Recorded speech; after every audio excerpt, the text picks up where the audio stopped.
नमस्कार, अस्सलाम वालेकुम। कैसे हैं आप लोग? आप सभी को सौरभ मैथमेटिक्स की तरफ से ईद की ढेर सारी शुभकामनाएं और हार्दिक बधाई। स्टूडेंट्स, आज हम मैथमेटिक्स का एक बहुत ही इम्पोर्टेंट सेक्टर भाग पढ़ने वाले हैं, जिसका नाम है बीजगणित।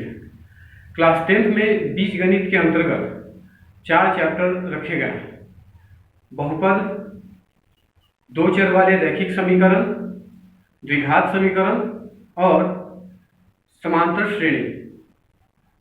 तो चलिए आज हम लोग स्टार्ट करते हैं बीजगणित के सेक्टर का पहला भाग, बहुपद, है ना। तो हमारा चैप्टर है बहुपद, जिसको इंग्लिश से बोलते हैं पॉलिनोमियल्स। देखिए, किसी भी चैप्टर्स को पढ़ने से पहले उसका कुछ बेसिक बात जो होता है उसको हमें जानना होता है ना। तो इस चैप्टर में भी हम लोग कुछ बेसिक चीजें जानेंगे, उसके बाद हम लोग चैप्टर्स को शुरू करेंगे। तो सबसे पहले हम लोग स्टार्ट करते हैं, इसका जो एक इम्पोर्टेंट वर्ड है चर, जिसको इंग्लिश में बोलते हैं वेरिएबल। ये चर क्या होता है? इस चैप्टर के अंतर्गत हम लोग 2 तरह की राशियों का अध्ययन करेंगे, एक चर और दूसरा अचर। ये चर क्या होता है? चर वो राशि होता है जो अलग अलग परिस्थितियों में अलग अलग मान धारण कर सकता है। जैसे कि हम अगर लिखते हैं, इधर हम लोग सिंपली थोड़ा सा इसका रफ काज करते हैं।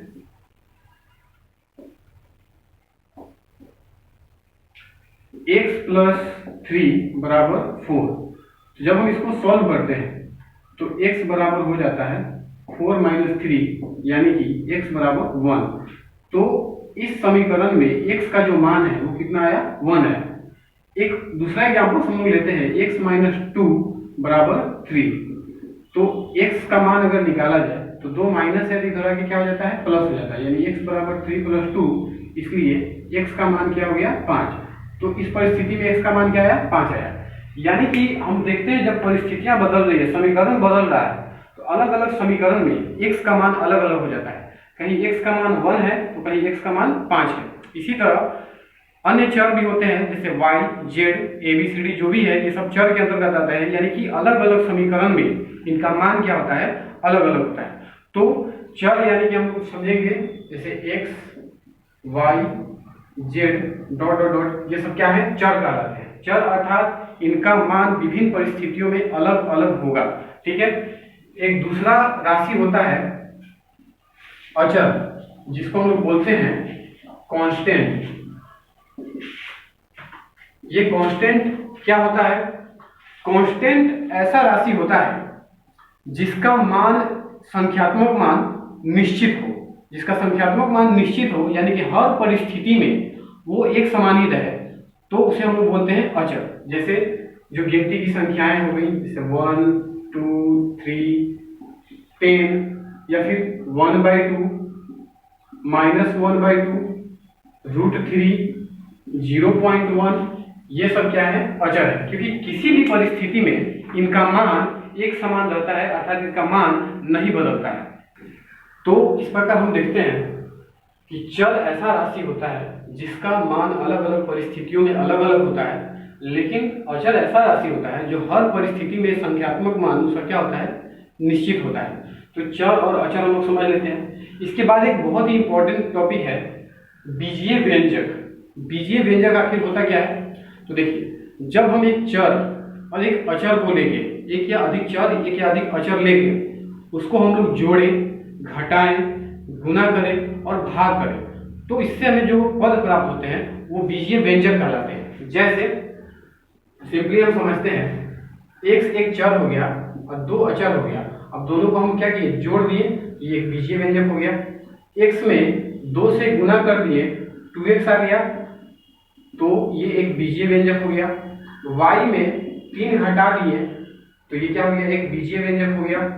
x² - 8, ये क्या है? चर है, अचर है, इसको माइनस के द्वारा ये जुड़ा हुआ है, तो ये भी क्या हो गया? एक बीजीय व्यंजक हो गया। अर्थात हम ये देखते हैं कि जब हम एक चर और एक अचर को लेकर उसे गुना करें, जोड़ें, घटाएं या फिर भाग करें या फिर अन्य गणितीय संक्रियाओं और उनको हम संयोजित करें तो हमें जो प्राप्त होता है वो क्या होता है, बीजीय व्यंजक होता है। तो बीजीय व्यंजक हम लोग देखते हैं कि जब चर और अचर एक दूसरे से, जब चर और अचर एक दूसरे से विभिन्न गणितीय संक्रियाओं द्वारा, अब गणितीय संक्रिया का मतलब क्या हुआ, प्लस माइनस मल्टीप्लाई डिवाइड अथवा या और द्वारा जुड़े हो तो उन्हें क्या कहते हैं, बीजीय व्यंजक कहते हैं। बीजीय व्यंजक अर्थात चर और अचर का संयोजन, और ये संयोजन होता कैसे है, जोड़, घटाव, गुना, भागा अथवा और इत्यादि गणितीय संक्रियाओं द्वारा। उदाहरण के लिए हम देखते हैं, उदाहरण 1 नंबर, x माइनस 3 एक चर हो गया, ये अचर हो गया, दोनों माइनस द्वारा संयोजित है, ये एक बीजीय व्यंजक हो गया। दूसरा एग्जांपल देखते हैं, x square plus 5x plus 7 क्या है, चर है, अचर है, फिर चर है, फिर अचर है, ये प्लस के द्वारा जुड़े हुए हैं, संयोजित हैं, ये एक बीजीय व्यंजक हो गया। तीसरा एग्जांपल देखते हैं, 3 गुना वाई स्क्वायर, ये हो जाता है 3y स्क्वायर, अचर है, चर है, ये गुना के द्वारा संयोजित है, एक दूसरे से जुड़ा हुआ है, तो इसे हम लोग कहेंगे बीजीय व्यंजक। एक और एग्जांपल हम लोग देखते हैं, x स्क्वायर माइनस 9 ये चर हो गया, 9 क्या हो गया, अचर हो गया, ये माइनस के द्वारा संयोजित है, इसे हम लोग क्या कहते हैं, बीजीय व्यंजक कहते हैं। तो बीजीय व्यंजक हम लोग समझ गए। अब बीजीय व्यंजक के बाद जो हमारा चैप्टर है बहुपद, आखिर बहुपद होता क्या है, बहुपद कहते किसको है, उसे हम लोग को समझना है। लेकिन उस चीज को समझने से पहले जब हम बहुपद का परिभाषा लिखाएंगे तो इस बहुपद के परिभाषा में एक शब्द आता है अऋणात्मक पूर्णांक। अऋणात्मक पूर्णांक वो आखिर होता क्या है, उस चीज को हम लोग पहले समझते हैं। तो हम लोग पहले बहुपद को समझने से पहले हम लोग सबसे पहले देखते हैं अऋणात्मक पूर्णांक क्या होता है, जो कि बहुत इंपॉर्टेंट होने वाला है बहुपद के परिभाषा में। यानी बहुपद को पहचानने के लिए अऋणात्मक पूर्णांक को जानना बहुत ही जरूरी है। अऋणात्मक पूर्णांक जिसको नॉन निगेटिव इंटीजर्स कहते हैं, जैसे आप लोग पहले 7, 8, 9 क्लास में पहले से पढ़ चुके हैं कि पूर्णांक क्या होता है, जितनी भी गिनती की संख्याएं हैं उन संख्याओं का ऋणात्मक और शून्य सभी का जो समुच्चय होता है, जो समूह होता है, उसे हम लोग बोलते हैं पूर्णांक। पूर्णांक दो तरह के होते हैं, जो शून्य के बाईं ओर जो ऋणात्मक संख्याएं हैं इसको हम लोग जो है बोलते हैं ऋणात्मक पूर्णांक,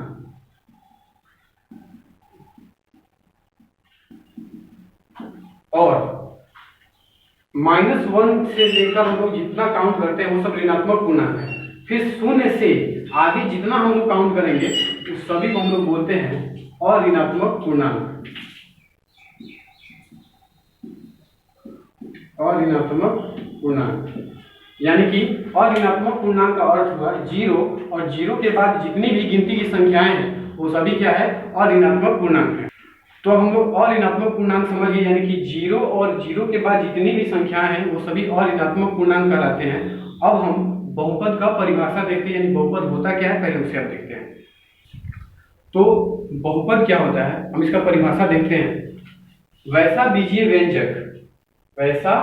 व्यंजक जिसमें चरों का घात, यानी ऐसा बीजीय व्यंजक जिसमें चरों का घात अऋणात्मक पूर्णांक हो। देखिए ये बहुत इंपॉर्टेंट चीज है, अऋणात्मक पूर्णांक। वैसा बीजीय व्यंजक जिसमें चरों का घात अऋणात्मक पूर्णांक हो और आरोही या अवरोही क्रम में व्यवस्थित हो, यानी कि चरों का जो घात है वो अऋणात्मक पूर्णांक होना चाहिए और वो घात आरोही या अवरोही अर्थात या तो बढ़ते क्रम में या घटते क्रम में व्यवस्थित हो, तो उसे हम लोग कहते हैं बहुपद। इसको एग्जांपल से हम लोग और ज्यादा क्लियर करेंगे। देखिए उदाहरण 1 number, x³ plus 5x square plus 7x plus 3। इस बीजीय व्यंजक में हम देखते हैं ये चर है। बहुपद का पहचान करने के लिए हम लोग को क्या करना है, बस उस चर उसको देखना है, जो भी उसमें चर है उस चर को देखना है, उस चर का घात देखना है। तो यहाँ चर है x, ये चर x में बहुपद है, इस बहुपद का घात जो है 3 है और ऋणात्मक पूर्णांक है, ठीक है। ये चर x है, इस चर का घात कितना है 2 है, ये भी और ऋणात्मक पूर्णांक है। यहाँ भी चर x है, इस चर का घात कुछ भी नहीं है अर्थात 1 छुपा हुआ है, यानी कि ये भी और ऋणात्मक पूर्णांक है। तो ये जो बीजीय व्यंजक है इसमें जो चर का घात है वो और ऋणात्मक पूर्णांक है, इसलिए यह एक बहुपद है। ठीक है, तो ये एक बहुपद हो गया।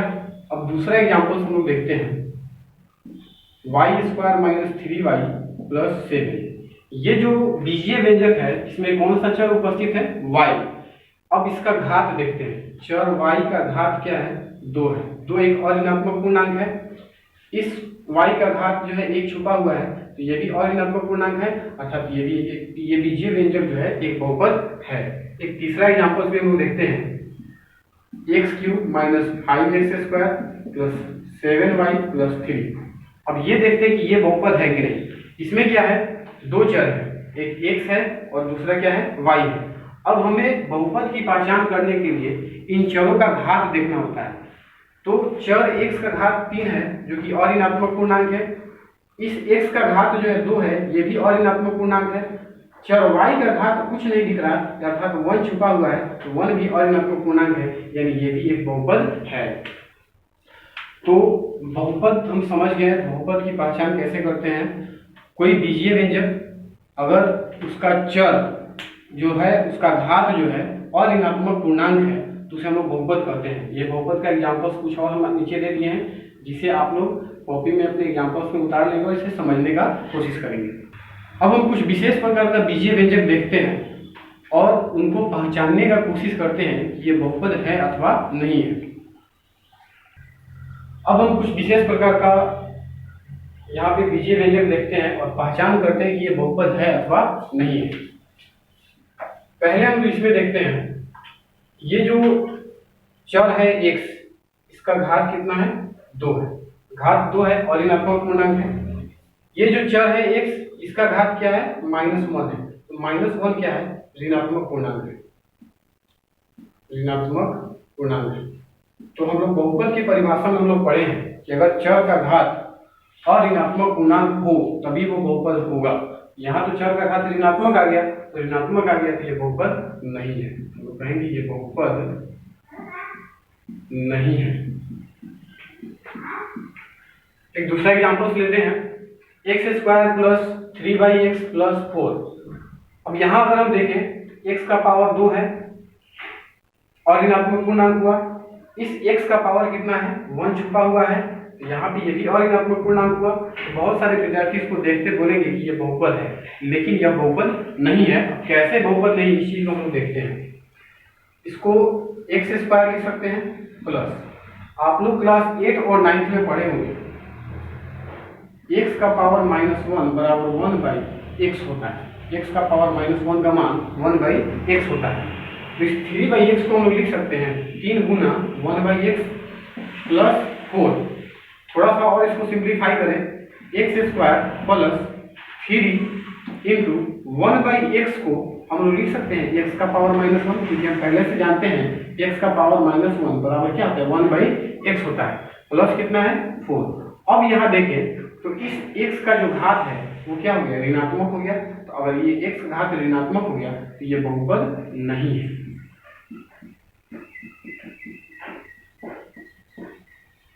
एक और एग्जांपल हम लोग लेते हैं, x³ + 1/x² + 5x + 9। इस x का घात धनात्मक है और ऋणात्मक पूर्णांक है, चलिए ये तो ठीक है। इस x का घात जो है 2 है, तो अगर इस x का घात 2 है तो देखने में तो ये लगता है कि और ऋणात्मक पूर्णांक है, चलिए ये तो ठीक है। लेकिन जब हम इसको सिंप्लीफाई करते हैं, यानी कि जब इसको हम ऊपर ले जाते हैं, तो ये घात जो है वो ऋणात्मक हो जाता है। जैसे x के पावर 3 प्लस 1/x² है, तो बट्टा के अंदर अगर x² है तो जब ये ऊपर जाता है तो क्या हो जाता है माइनस हो जाता है। जैसे कि आप पहले क्लास में पढ़े भी होंगे, x के पावर -m बराबर 1/x का पावर m होता है। जिसको हम ऐसे भी तो कह सकते हैं x का पावर -2 बराबर 1/x का पावर 2 बोल सकते हैं। तो 1/x² है, इसको हम लिख सकते हैं x का पावर -2 प्लस 5x - 9। अब अगर इस चर का घात देखें तो ये घात -2 है, -2 है तो ये तो ऋणात्मक हो गया। तो बहुपद की परिभाषा से हम जानते हैं कि बहुपद वही होता है, वही बीजीय व्यंजक होता है जिसमें चर का घात जो है और ऋणात्मक पूर्णांक। तो ये तो ऋणात्मक पूर्णांक है, इसलिए यह बहुपद नहीं है। बहुपद नहीं है क्योंकि चर का जो घात है वो ऋणात्मक पूर्णांक है, इसलिए बहुपद नहीं है। एक दूसरा एग्जाम्पल हम लोग लेते हैं, वाई स्क्वायर प्लस वाई का पावर 2/3, वाई का पावर है 2/3 प्लस 1, ये तो अऋणात्मक पूर्णांक है। लेकिन 2/3 को अगर हम लोग देखें तो 2/3 सबसे पहले तो हम ये कहेंगे कि 2/3 क्या है, पूर्णांक है ही नहीं। और बहुपद की परिभाषा से हम लोग जानते हैं कि बहुपद वही होता है, वही बीजीय व्यंजक होता है जिसमें चर का घात एक अऋणात्मक पूर्णांक हो, यानी कि ये 2/3 ये पूर्णांक नहीं है। अब जब ये पूर्णांक नहीं है, ये पूर्णांक नहीं है, तो ये पूर्णांक नहीं है, तो ये हमारा बहुपद नहीं है।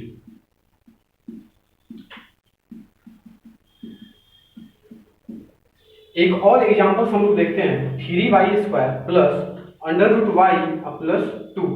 इसको हम लोग देखते हैं कि ये बहुपद है कि नहीं। यहाँ पे जो चर y है, y का घात 2 है, यहाँ पे चर y है, ये रूट के अंदर है। रूट के अंदर होने से बहुपद पे क्या इफेक्ट पड़ता है, इस चीज को हम लोग समझते हैं। 3y² को हम लोग लिख सकते हैं 3y² प्लस √y। अगर कोई भी संख्या रूट में है तो उसका अर्थ होता है, जैसे अगर √x है तो इसका अर्थ हुआ x का पावर 1/2। √y है तो इसका अर्थ होता है y का पावर 1/2। तो √y को हम लोग लिख सकते हैं y का पावर 1/2 और प्लस कितना है 2। तो यहाँ पे जो y का पावर 1/2 है, ये 1/2 पूर्णांक नहीं है, ये 1/2 पूर्णांक नहीं है। जब ये पूर्णांक नहीं है तो ये बहुपद नहीं है, बहुपद नहीं है। तो दोस्तों अब हम बहुपद की पहचान कर सकते हैं। हमारे बोर्ड के एग्जाम में, मैट्रिक के एग्जाम में कभी कभी एक क्वेश्चन ऐसा भी दे देता है, मल्टीपल चॉइस क्वेश्चन एक ऐसा होता है जिसमें 4 ऑप्शन होते हैं, चारों बहुपद का जो बीजीय व्यंजक होता है, और उसमें हमको पहचानना होता है कि कौन सा इसमें बहुपद है अथवा कौन सा बहुपद नहीं है। तो अब हम जो तरीका आपको बताए हैं बहुपद पहचानने का, उसको आप देख के समझ सकते हैं और बहुपद की पहचान आसानी से हम लोग कर सकते हैं।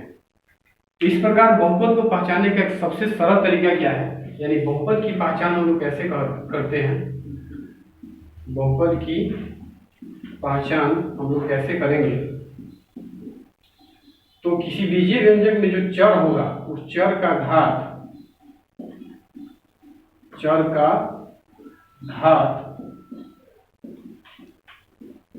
अऋणात्मक पूर्णांक होना चाहिए। यानी बहुपद की पहचान कैसे करेंगे, तो जो चर का जो घात है वो अऋणात्मक पूर्णांक होना चाहिए, तब हमारा बहुपद वो होगा अथवा बहुपद नहीं होगा।